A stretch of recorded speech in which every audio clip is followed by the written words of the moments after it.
It has been a very exciting third day of Pune International Literary Festival 2022. Welcome back. Our most awaited session of the day. Let's now begin the many paths to mental strength. Bharat Bhushan in conversation with Vasudev Murthy and Colby Sharma. I would like to start with introducing our guests. Vasudev Murthy writes in multiple genres classical music, management, crime, and humor. And his work has been translated into Japanese, Portuguese, Hindi, and Kannada. He lives in Bangalore and draws inspiration from the violin, yoga, and animal rights. Colby Sharma, a law graduate from the University of Liverpool, is an international traveler and a philosopher. He is the founder of several successful businesses. His seminal book, The Curveball, is a must read. Bharat Bhushan, biologist, birdwatcher, teacher, trainer. He continually explores the convergence of science with ancient spiritual systems, myths, folklore, and renditions about the people and traditions of South Asia. Mr. Bharat Bhushan will be leading this conversation, and I now request him to begin the session. Thank you. Greetings, Colby Sharma and Vasudev Murthy. Greetings to Pune International Literary Festival. Colby, you're connecting to us from London, and Vasudevji is connecting to us from Bangalore. So, welcome to the festival once again. Thank you. Thank you very much. Thank you. At the very beginning and very outset, since mental strength is about so many diverse aspects, and there is a very great span of issues that one can cover. But since this is a literary festival, I would like to help out by focusing on your books that you have brought out. And Colby, I would like you to introduce us to your wonderful book, Curveball, and its relevance on, as it is mentioned, on powerful daily tactics in that sense. Thank you so very much, Bharat, for this opportunity. I want to say namaste, namaskar to all my Indian readers. Thank you for your support. Really, the Curveball it's not a sports book. It's not a sports book. It's not a baseball book.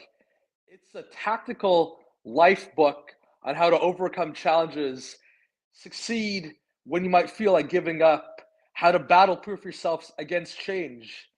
And really, the book shares 4 essential principles on how to navigate adversity, become more resilient, and how you can really live a better life, essentially. You know, it's a book that I released in the pandemic. And, you know, it was a time where so many people felt a lot of fear. They felt a lot of overwhelm. They felt a lot of scarcity. They felt a lot of great fear within them. And it's a book that is really showing people how to overcome fear, turn it into fuel. In the book, it talks about the power of ritualization. It talks about going through adversity one base at a time. It talks about really honing your response and calibrating your response mentally, psychosocially, physiologically, that has an end result into helping you overcome adversity. It also talks about the importance of mentorship and really who is on your team. I want to share this with the readers. Who is on your team that's going to help you become more resilient? How are you going to take advantage of the opportunities that are presented to you? And how are you going to change it into success and turn fear into fuel and adversity into your greatest opportunity? Vasudevji, from Sherlock Holmes to Patanjali. I could not resist that. You have to forgive me. Okay. Because both are about mental strength, you know. Yeah. From Sherlock Holmes' battles with Moriarty and then to Patanjali, and to looking at a question so very basic as who am I? You know, can you let us know, can you introduce us to your book?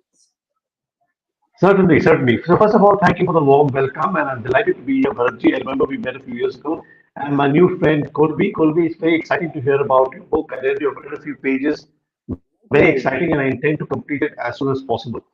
Now, as regards my book, let me tell you that this book was a surprise in its writing, in the sense that I had no specific plan to write it, but the publisher came and asked me to write about it because It turns out he knew that I was, quite nuts about yoga.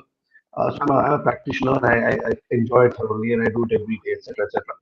But the issue of the Yoga Sutras was something which I looked at with some amount of not apprehension, but it was a big challenge. So let me just quickly brief you all about who Patanjali was. So he's supposed to have been around about 2,500, 3,000 years ago. The Yoga Sutras, when he was supposed to have descended from the heavens, half human, half snake. Beautiful stories. He's supposed to have been in Punjab, supposed to be in Chidambaram, Chennai. So lots of stuff. He's one of the 18th, what they call siddhas of Indian tradition, and he was a master of Ayurveda, of Sanskrit grammar, and the philosophy of yoga. Right. So he wrote these 196 extraordinary sutras, single line Sanskrit statements about what yoga is all about, and put together is called the Yoga Sutra. It's obviously it's also structured very well, but we'll come to that a little later. So to answer your question, so I was approached by my publisher to write about it, and then I looked at what could I possibly say which had not already been said by many more much more intelligent people who had obviously had greater spiritual depth. Then I realized there was a common theme of how everyone is structured. Is like I said, there are 196 sutras, basically they approach the book, the whole challenge as one sutra at a time.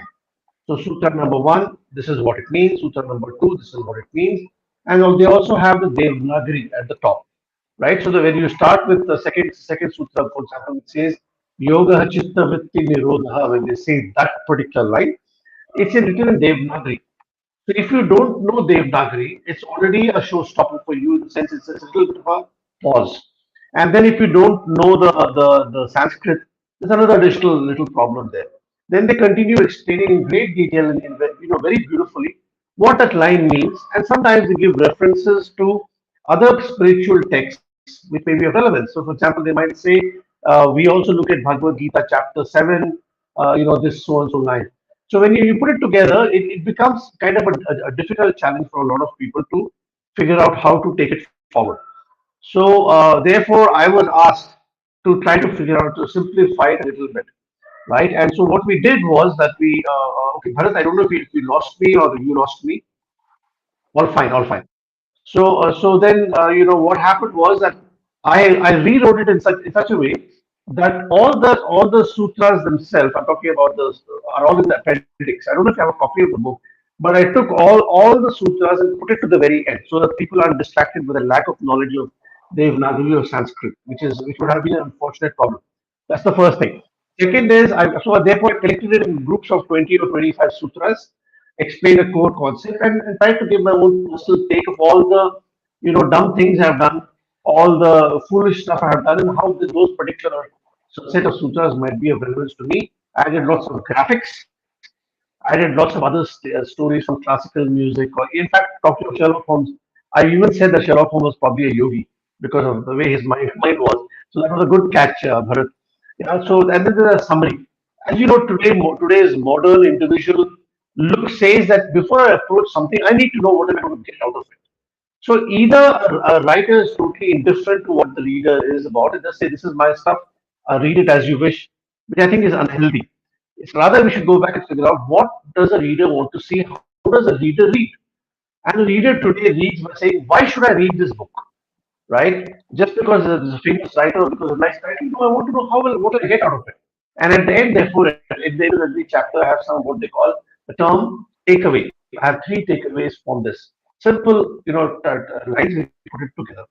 So that's how the whole thing happened. It was a very complex, challenge for me because to take a complex thought and then filter it down and write it in a simple way without diluting its original, very esoteric and important concept is not easy. I have tried my best. That's how the whole story happened. Thank you. Because Colby's line is jumping off and off, I think I'll focus my second question to him. Colby, you mentioned that this book is a result of some of your own life challenges, and from your own journey. Yeah. Are there any significant moments or milestones that you would like to share that resulted in the genesis of this book? So I had some challenges, that I overcame, school wise when I was first, around grade 6, grade 7, as we call them back in Canada.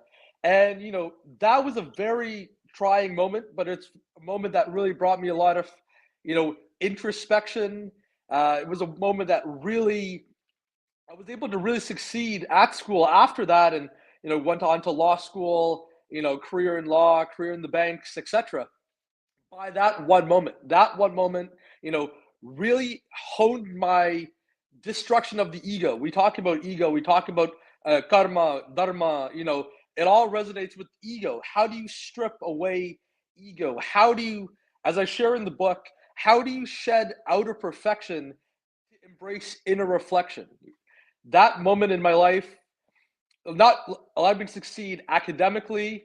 I found my best friend at that time. I had a great cast of mentors. I was in a great school and was really able to succeed. And that one moment, I write in the curveball, that was my curveball moment, that moment of adversity. We all have those curveball moments that really propel us to go forward, but we think they're taking us backward. But that we have to shift that mental perspective.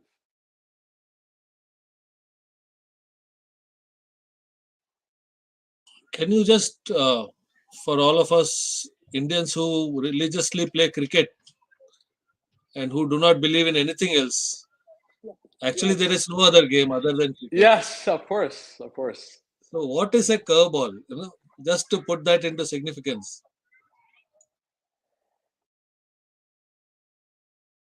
The word curveball. In Take away life, the in out life of, also. out of the dictionary. The curveball, as I shared in the book, is just when life throws you an unexpected change, an unexpected life's moment that puts you on the back foot.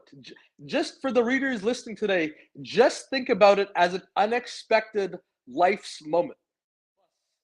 Curveball nehe, just unexpected life's moment. If you talk about, I'm starting to follow cricket, one over at a time, one over at a time. The wickets, shedding the wickets. When the batsman, gets a wicket.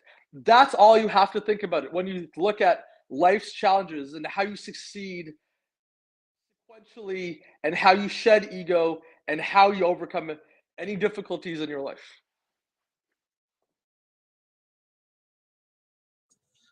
Vasudevji, as Colby mentioned, that these come into sudden turns in your life. In such a particular moment, one would either look for advice from somebody else, or one would pick up the Bhagavad Gita that has been lying unused in the bookshelf for so many years in the house, or would look at anybody else, any friend or anybody who would be able to advise them. How would they know, unless they have been practicing earlier Yogasutras or familiar with this, how would they know that this would be a good support system? What would be a good support system specifically? I didn't catch what your intent was. The lessons from Yogasutras. The lessons from Yogasutras. Before I do that, Colby, I like what you just said. Just by a remarkable coincidence, there is a minor chapter in my book called "The Destruction of His Ego." Just you. Now, to the point that you're talking about, let's understand that first, Patanjali starts. He doesn't start by saying, "I'm going to talk about mental strength." I don't think he says anything like that. He says that yoga is the stilling of the mind. Yoga chitta vritti nirodha in Sanskrit. So that is the very first line. So that it's all about you want to merge with the ultimate reality, etc., etc. There's a whole series of beautiful thoughts over there. In order to do that, in order to control your mind, all right, you have to recognize what are the five types of possible modifications your mind is likely to have. So he starts in a very scientific, highly structured manner, right? So he talks about well, it doesn't matter. There are five types five types of them. So you will relate that anything and everything that happens to you is one of those five, as it turns out. Okay, including sleep, including dreams, memories, lies, etc., etc. So he starts from that. Then he continues in several ways and says ultimate goal of yoga is samadhi. So now, as to the point about how do you cultivate these kinds of say state of stillness. There he talks in the second chapter, which is called the Sadhana Pada, which is about 55 sutras. He explains very clearly the steps to get towards yoga. Now, in terms of the discussion that we're having here specifically, it's all about disciplining the mind and finding strength. That's how it actually works out. He talks about these eight, and I'll just repeat them for you. You may not understand it, but it's all right. It's called Yama, Niyama, Asana, yeah, Pranayama, Pratyahara, Dharana, Dhyana, and Samadhi. Right? So, in order for us to achieve that mental strength, which Colby also has spoken about so eloquently, it is important for us to cultivate the prior five steps, which is about outward discipline, mental discipline, in the sense of not wanting things, minimalism, austerity, a sense of not coveting stuff. So those kinds of qualities are going to make your mind malleable and ready. And in terms of yoga, which you must do constantly doing yoga, is going to keep your mind or your body ready for long periods of meditation. So the introspection here, in order to get your mind strong, is that there are a number of other qualities that you need to cultivate, all of which feed into what Colby and I are both talking about is about getting mental strength. First, those three or four. For example, the very first thing he talks about Yama is outward behavior, and the very first thing he talked about is ahimsa in thought and deed. So once you're able to train your mind as to we don't want violence in thought, speech, or deed, or whatever it is. Those are the first steps that he talks about. Again, internal discipline, austerity, minimalism, etc. Asanas, when you do those 84 asanas and variants, you actually develop a lot of focus, you're able to concentrate. These are the building blocks for mental strength. You can't just read a line in some place, and get mental strength and say, I'm now strong. I think that is a very frivolous way of assuming that the mind can be so easily, switched in a direction that you want. It is a process. It takes time. I'm sure Colby would agree with me. We may get inspiration from it, yes, but the longer journey is important, and that requires like anything else, whether it's painting, whether it's music, it requires skill, discipline, practice, etc. That's why Patanjali talks about those eight, steps. Do it one by one by one. Finally, your mind becomes so strong that it's able to resist any kind of external perturbation, and you can then go towards yogi. So what I'm trying to say is the issue of mental strength comes through practicing all these things, but it is not the end goal by itself. I hope I clarified. Just a just a quick question to that. When you mention the 8 steps, pranayama and pratyahara come at the very center of it. They do. So are these sequential steps? Because everybody says wherever you go, he says you start doing pranayama, you'll feel better. No. See, this is what has happened, Bharat, is that we have, there's a word called pop psychology. You know what I mean? Okay, everything has become, like a McDonald's of stuff. But everyone says I'm a mental health counselor online. I mean, they may be, but it's really not that simple at all. So to specifically answer your question, it's from outside to inside. So outside in the sense, how do I react with my external environment? The discipline I need. Now go ahead and control your other impulses like coveting stuff, wanting things. I must have the greatest. So you stop that as well. Third is the asana, where your body starts becoming ready. Why is asana talked about at all in yoga? Because ultimately, in the sixth and seventh, which is we talk about the dharana and dhyana, you have to actually meditate, where you actually focus on your mind and controlling your mind. If you don't have a strong enough body, if you don't have a focused ability to sit for long periods in meditation, you can't meditate. That's why the sequential point has been mentioned. So simply saying I'm going to start doing pranayama, it sounds cool, but it is really making it a little bit of a it's making it non-serious. So, but at the same time, there's a realization here. Suppose I start a yoga class, your school, and say I'm going to teach you yama and niyama. Yama is external, the way you should behave in society, the way you should control your mind. No one's going to be coming for the yoga class. So what is most obvious or what is visible is the asana part, right? Because you can contort yourself and do all that.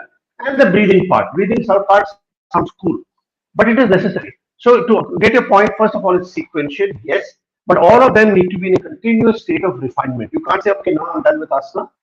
Let me, and I'll never revisit those things. Does that make sense? That's absolutely valid. I had to ask that question because many people would think of it as a standalone situation or the No, otherwise. no.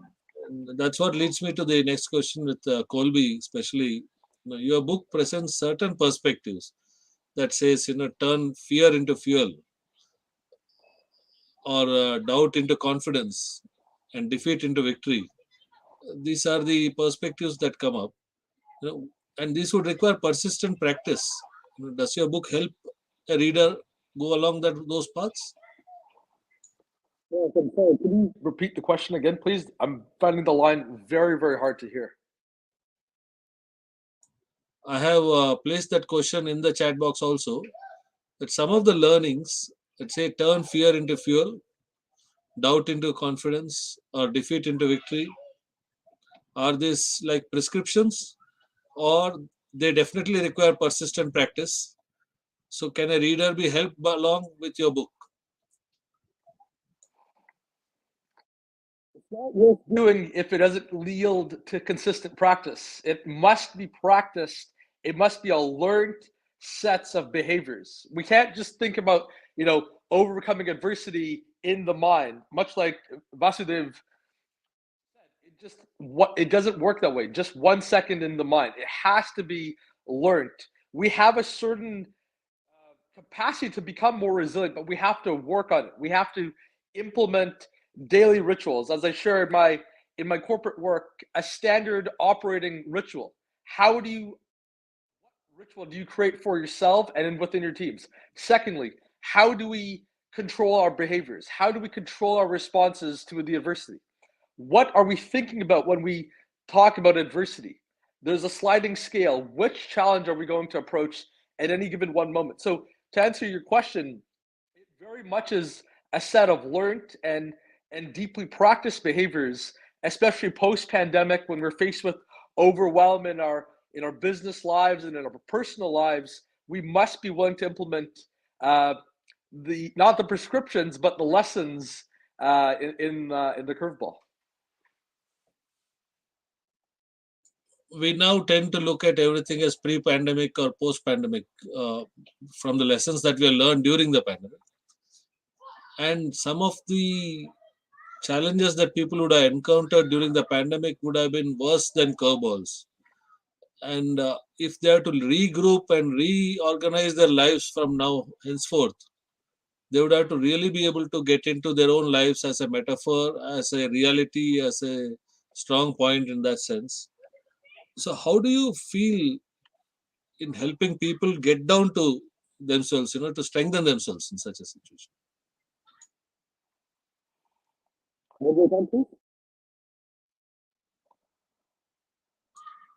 Post pandemic, many families would have been affected by the pandemic.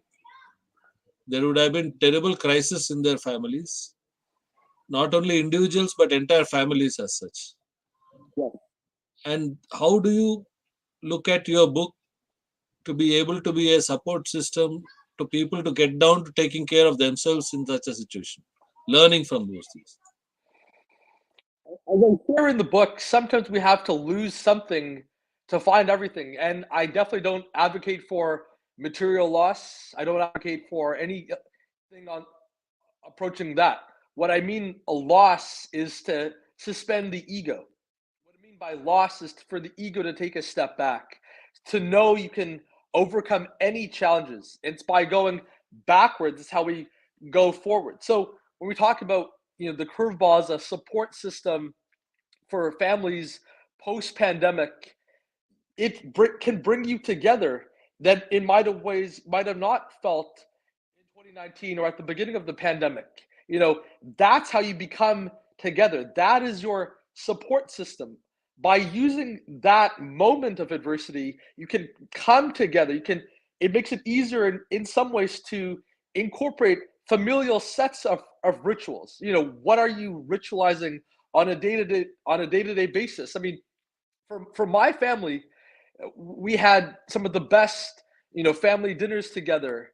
It was family moments together in our home, right in the heart of lockdown that we were implementing. So Curveball is very much a book for these times, for the times of uncertainties, and it's by turning that adversity into your greatest opportunity. What little moments can you take away from that? What little victories?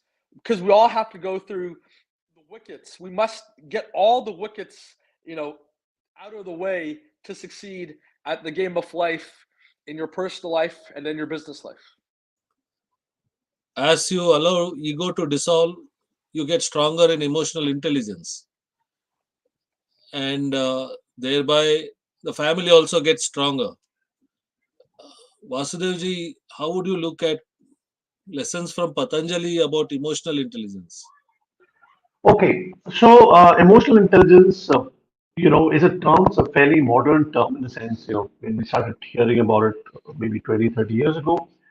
But the master psychologist that Patanjali was, he had figured it out. He didn't call it emotional intelligence, but he completely understood how the mind works.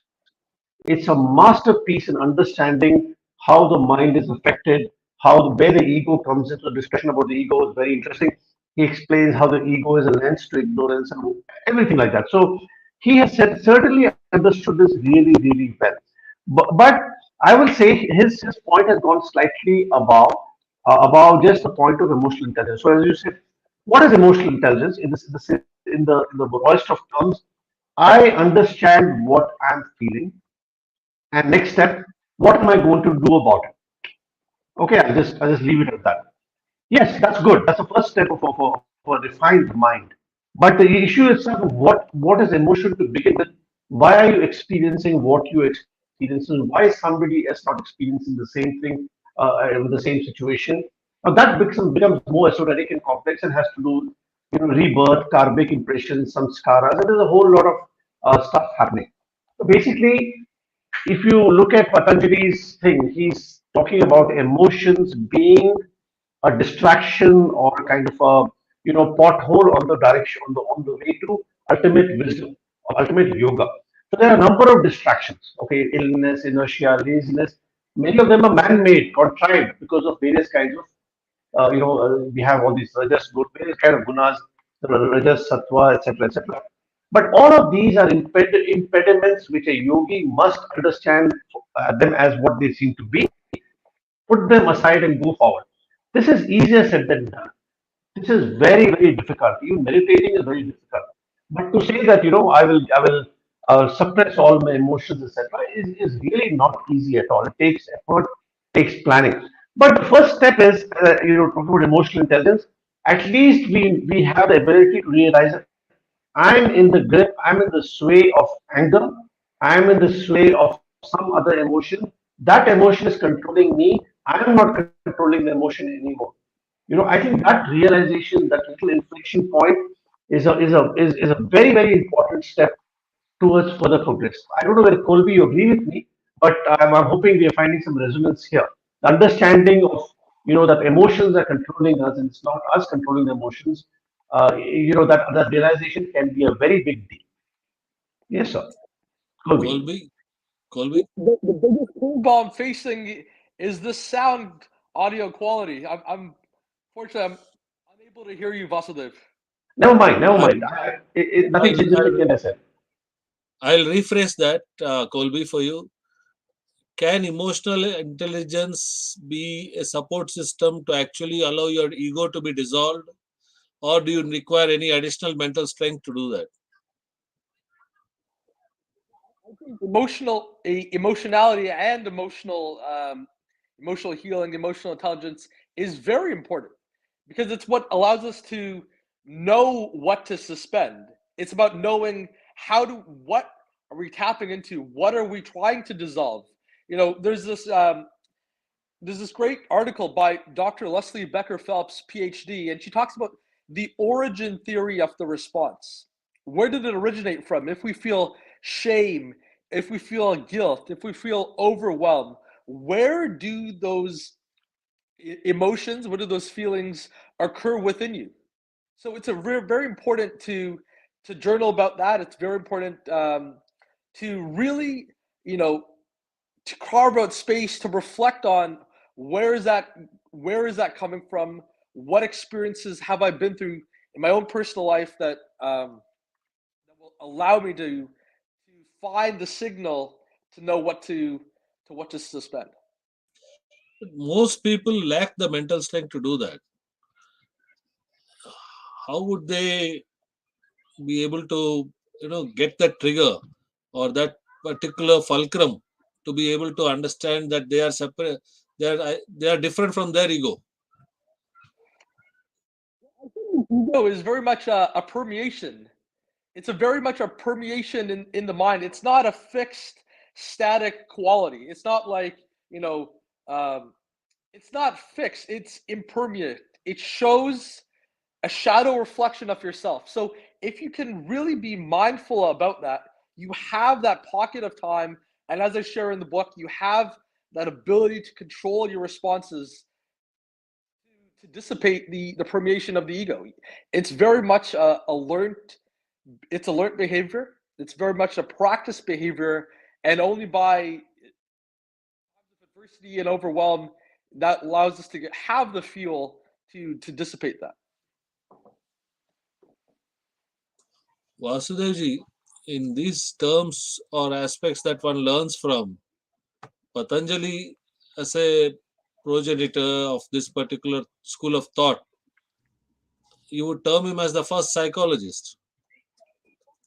Well, I would. I mean, I would. I mean, I'm sure there have been other people as well, but not to my knowledge. But like I said, the incredible analysis of what the mind is, what is ego, and the whole issue of has been talked about in such beautiful, brilliant terms. It looks like he knew everything that's going to happen to us. Why do we respond to in the way we respond? There's a reason for that. Okay, why do we want something and things like the sorrow is disguised as pleasure, transient pleasure. So we crave the same things that give us happiness and ultimately cause us misery as well. So they're just 196 lines of extremely beautiful, incisive points about, first of all, of course, so ultimately about merging the union with the ultimate. That's the idea here. But along the way, all the impediments that are distracting the mind, how to strengthen the mind, how to make it malleable, how to allow things to how to not allow things to affect your mind.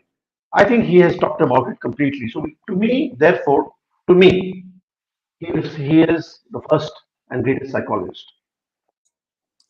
Surprisingly, he doesn't figure much in the textbooks for psychology because we Yeah. learn from mid-European Well, that's another discussion that I think you and I will find favorable. Yes, go ahead.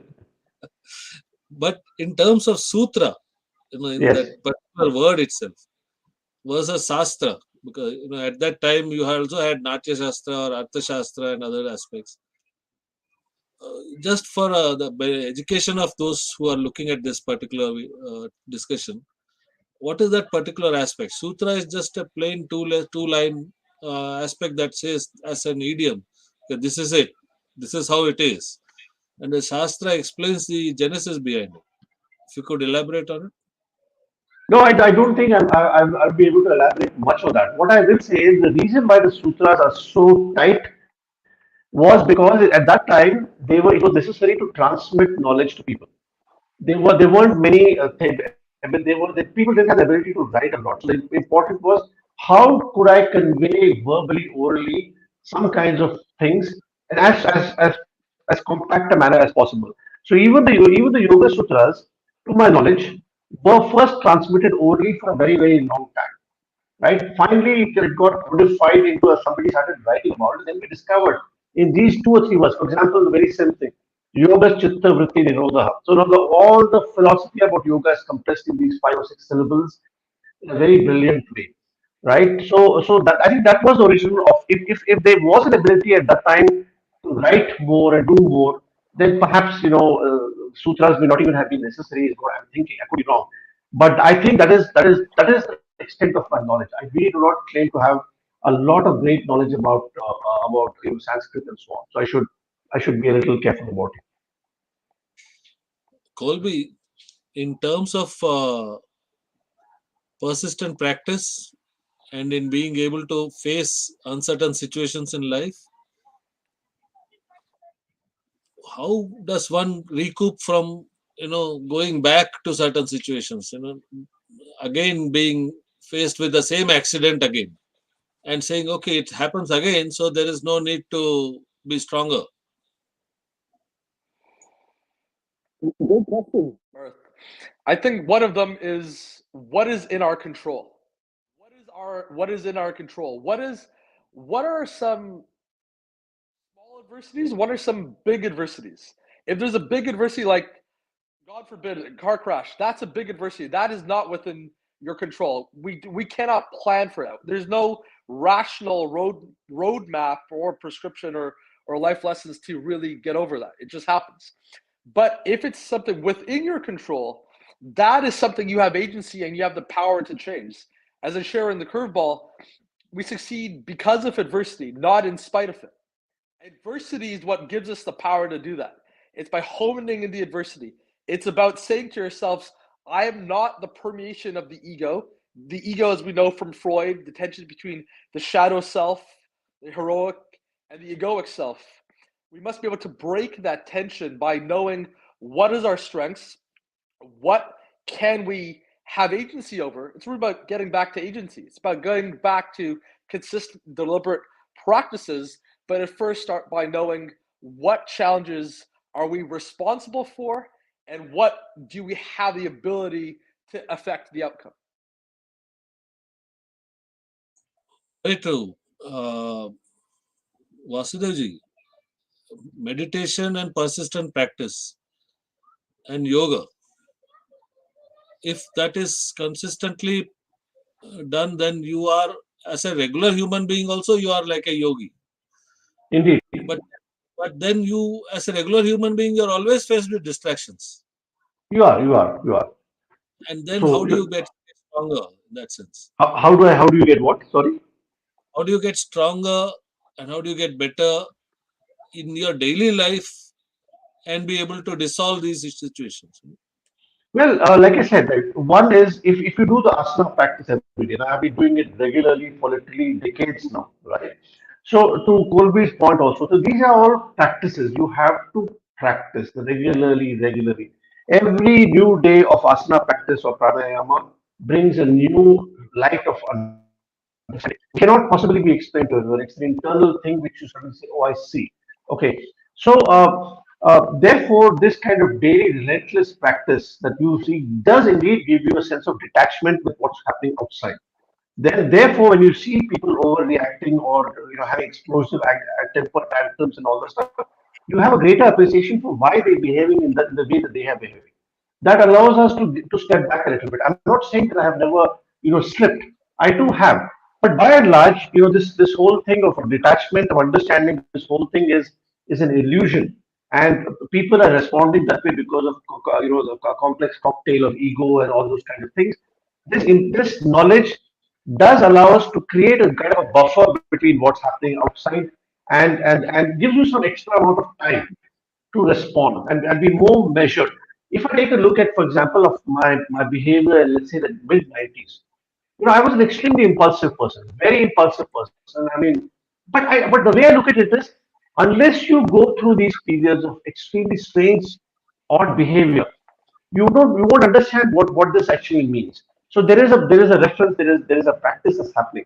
So again, to get to your point, this kind of regular practice gives us a sense of what is truly necessary, what's not necessary. Like I said, austerity, minimalism, all those things turn out to be very important. So the minute I start wanting something, I immediately recognize this is against the philosophy of yoga. Do I really need this? So it's very, very deep. It builds that strength. The less you have, the better for you. But again, to get to that state of mind requires a passage of time and life experiences. I don't think just reading a book like this at the age of 15 is going to make any sense at all.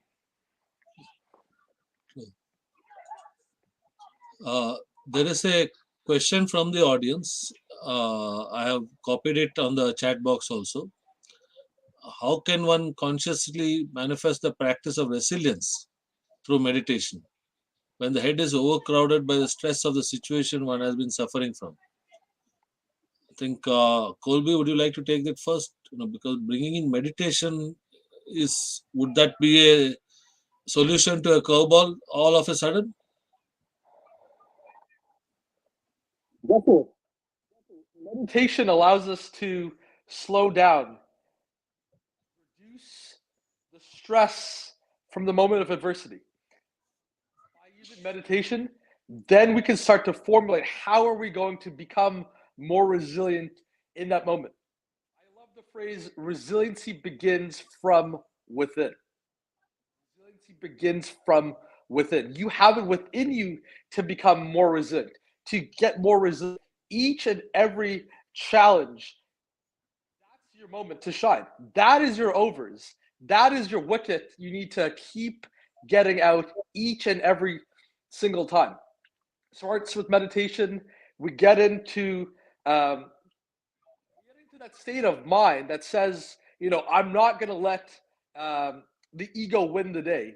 It's a practice that says I have to go within. I have that toolbox. I have that, that modicum of resiliency within myself. And here's how I'm going to show up and I'm going to overcome the adversity and turn it into my greatest opportunity. Vasudevji? I want to make a point that meditation is by itself. At the end of, it's not that at the end of meditation session there will be this grand awakening or grand result. That's not true. It is actually the pursuit, the process of trying to meditate itself, which is very, very, very useful. Now there may be a few flashes of intense peace in a few minutes, or it may maybe nothing may happen at all to you for a very long time. So therefore, to assume that meditation will somehow in itself, again, like a McDonald's, give you results is obviously not going to happen. It requires persistence. However, so first thing I want to say is Patanjali talks about this very, very interestingly. He says the first sign of a disturbed mind is uneven breath. Okay, your breathing has been altered in some way, either the inhalation expiration, there's been a disturbance, the smoothness no longer exists. Now, going back to the issue of emotional intelligence, right?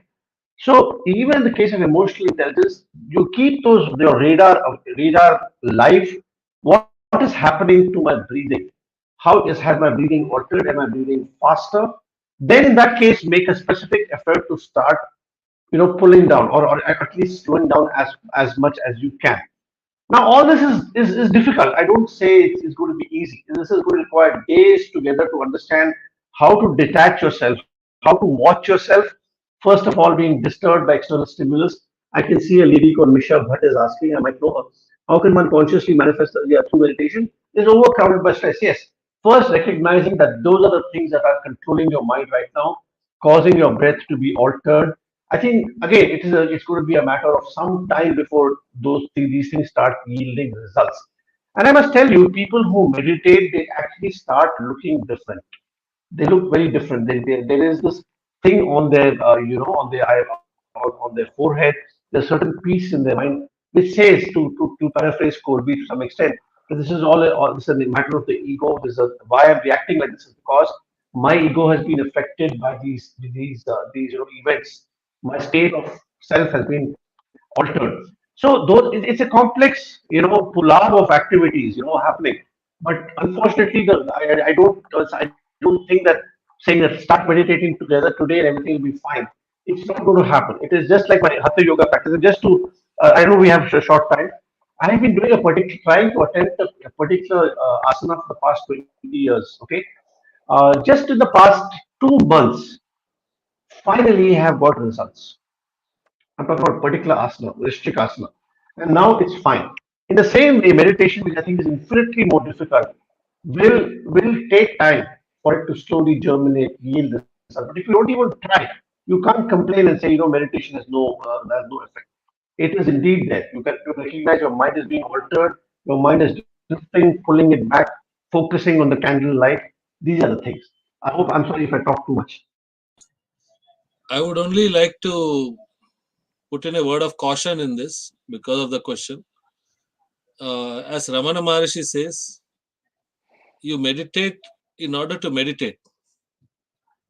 You meditate only for the reason that you wish to meditate. And if you wish to seek a trade off from meditation, then your mind is definitely going to be distracted from the point one, from the first second, to try and figure out when does the trade off actually take place. So that is something separate, and meditation is different. And as he qualifies it, he says, you are different from your mind, and do not seek a result from your meditation, because forever then you will be looking at the success that you might have achieved or not achieved, and be able to blame everything else for not having achieved it. I would say, Bharat, that one technique to get this is to change the focus of whatever you're looking at on the issue of how your breath is coming into a nostril and exiting. This very primitive, raw, simple thing alone helps your mind to focus. And even then, you will get distracted. But still, even trying to control the movement, or at least observing like an observer how the air is moving in, stopping, releasing, even that alone qualifies, in my opinion, for meditation, because you have taken it and started focusing, and everything else is pushed aside. Just a thought. Yes, Vipassana asks you to only focus on the motor aspect of your breathing. Do not look beyond that. There's one particular question that I would like to focus on, Vasudevji, because of the relevance of your book, is how does the Ashtanga framework, help in creating a mind that is ready to find meaning in one's life? Is that actually relevant?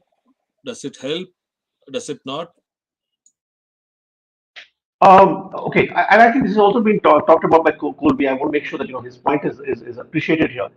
Finding resilience. Actually, I have spoken about this earlier. What Patanjali, the master psychologist, has done is saying he's given a framework for us to hold on to. We all need structure. We need a method. We need to find patterns. Without that, we're helpless. We're dangling in the middle of nothing. So what he has done very kindly has explained step by step. As you start understanding, appreciating, applying these kind of things, you will get to where you want to be. Okay, so it actually does certainly help you. In the absence of that, I'm afraid it's going to be a very long thought. But you need that patience, you need the perseverance, all those 8 steps, one by one, reading about it, understanding it, trying to apply and failing, and repeatedly doing it, and imbibing all those things. Finally, the mental strength, just like what we're talking about meditation, becomes a part of you. Now, for example, in doing this process of yoga for a long time, hatha yoga, I'm able to observe how others are not in good health, for example. So you get the additional kinds of abilities and powers and so on and so forth. But all said and done, the mental strength is going to come by trying your best to adhere to what Patanjali has recommended so strongly. Over to you, Colby. Colby, would you like to add to that? Can you just repeat the sort of the end of it? I've had a very hard trouble hearing what you just said. Sorry. Vasudevji focused on the aspect that resilience would require greater strength in being able to look at the entire sequence of actions within the mind that requires you to become stronger when faced with a curveball. So I think Vasudev alluded to the power of consistent practice. Consistent practice is number one. Then I'd say it's conscious versus unconscious outcomes. When we talked about yoga, talked about stepping back, we talked about how are we going to approach it one over at a time, one wicket at a time. So that's number two. If we can't get subsumed by conscious outcomes, because Vasudev is right. That defeats the practice. That defeats the task at hand, because we're so caught up in the ego, in the conscious outcomes. We must be able to do it just to do it. I'd say number three, as I share in the book, when the going gets tough, the tough return to rituals. your ritual is really helping you battle proof and become more resilient, because it's allowing yourself to say, I have these sets of practices that are honed, that are inculcated. I have had success in the past. And it's really about, if you don't want to get a new ritual, fine. Go back to your old rituals that brought you success, that say to the mind, I have what it takes. This wicket is going to be overcome. And I really try to watch a lot more cricket. So if you know some cricket teams to watch, I'll definitely be on YouTube on that later this weekend. Vasudevji, just to bring the discussion to somewhat of a close, but with a very personal complaint to you. Your Shakespeare books are not available now. Okay, I'll put in a word. So Sherlock, you mean, not Shakespeare, not sorry, Sherlock. Sherlock books are not available now. But what I would like to request is if you could do a sequel that looks at Sherlock examining Yogasutras, or looking at Indian philosophy, Indian school of thought, and be able to bring in modern lessons of change, in that sense. I certainly will. So, Colby, would you like to please show your book? It would be very nice for us to see what You have a copy of your book around? I'll certainly. Your book. Do you have a copy of your book? Colby, can you put up your book if you have it near you? Like this. Do you have your book with you? Yeah, that's it. Yeah, that's what it is. The original, like, self-published version, but the book is available on Amazon India and in all leading bookstores across India. Are there sequels planned, both of you? I mean, do you feel there is a need for another book on this subject? Towards the beginning of January, I'm releasing my second book called The Underdog. So definitely stay tuned for that. And for the readers, you can follow me on my socials, where I'll be sharing a lot more about that and the journey. As far as the Yoga Sutras is concerned, I don't think it's possible to write a sequel for that, because this is really a very major kind of a book. But I have other things planned on music and other kinds of things. Let's see what happens. But Bharat, thanks a lot. You've been very, very kind and helped both Colby and me navigate today. Deeply appreciate that. Thank you so much. Thank you, Colby, and we look forward to meeting up with you in India whenever you are next. And I hope, I'd be ecstatic to come to India. I'd be really love that. And I hope you'll have many more podcasts that can be shared because of your relevance of your book in that sense. Definitely. Thank you guys so much for this great opportunity. Great to chat with you. Thank you. Vasudev, Thank you, guys. Thank you. Very And nice to namaste connect to with all all the of you. readers. Thank you. Yeah. Take care. Take care, guys. Bye. Bye. See you.